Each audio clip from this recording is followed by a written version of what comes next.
friends, welcome to ஆரோக்கிய சமையல். இன்னைக்கு வந்து நம்ம ஒரு ஸ்நாக்ஸ் ரெசிபி தான் பண்ண போறோம். வாங்க எப்படி செய்யலாம்னு பார்க்கலாம். ஒரு கடாயில வந்து தண்ணி ஊத்தி வச்சிருக்கேன். இது வந்து நல்லா சூடாயிடுச்சு.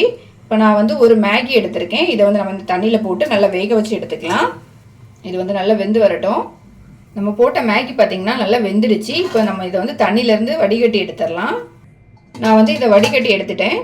இப்போ இதில் வந்து கொஞ்சம் நார்மல் வாட்டர் ஊற்றிக்கலாம். அப்போ தான் வந்து இது ஒன்றோட ஒன்று ஒட்டாமல் இருக்கும்.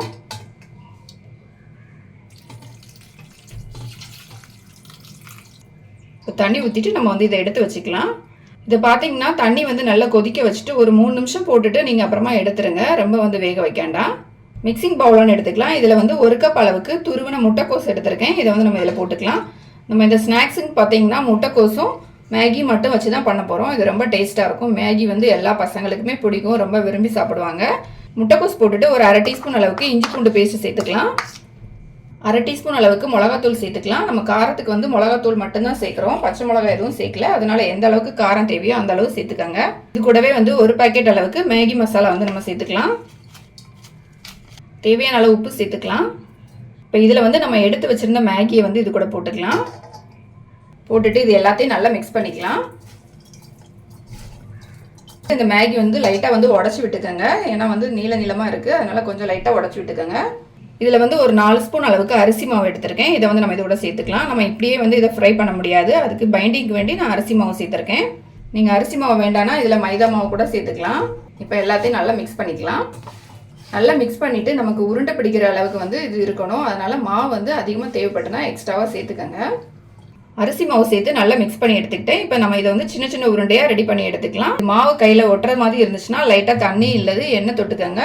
தொட்டுட்டு இதில் வந்து கொஞ்சமாக மாவு எடுத்துக்கலாம். எடுத்துகிட்டு இந்த மாதிரி சின்ன பால் மாதிரி ரெடி பண்ணிக்கலாம். நம்ம இதே மாதிரி எல்லாத்தையும் ரெடி பண்ணி எடுத்துடலாம். நான் எல்லாத்தையுமே வந்து சின்ன சின்ன பால் மாதிரி ரெடி பண்ணி எடுத்துக்கிட்டேன். நம்ம சேனலில் பார்த்தீங்கன்னா ஈஸியாக பண்ணுற மாதிரி வீட்டில் இருக்கக்கூடிய பொருட்களை வச்சு பண்ணுற மாதிரி நிறைய ஸ்நாக்ஸ் ரெசிபி போட்டிருக்கேன். பாருங்கள், பிடிச்சிருந்தா லைக் பண்ணுங்கள், ஷேர் பண்ணுங்கள். இப்போ வந்து எல்லாத்தையும் வந்து நம்ம ரெடி பண்ணி எடுத்தாச்சு. இப்போ இதை ஆயிலில் போட்டு நம்ம ஃப்ரை பண்ணி எடுத்துக்கலாம். கடாயில் வந்து பொரிக்கிறதுக்கு தேவையான அளவு எண்ணெய் ஊற்றி வச்சுருக்கேன். எண்ணெய் வந்து நல்லா சூடாயிடுச்சு. இப்போ நம்ம ஸ்டவ்வை வந்து மீடியமான ஃப்ளேமில் வச்சுக்கலாம். வச்சுட்டு நம்ம ரெடி பண்ணி வச்சதை ஒன்றா எடுத்து ஆயிலில் போட்டுடலாம்.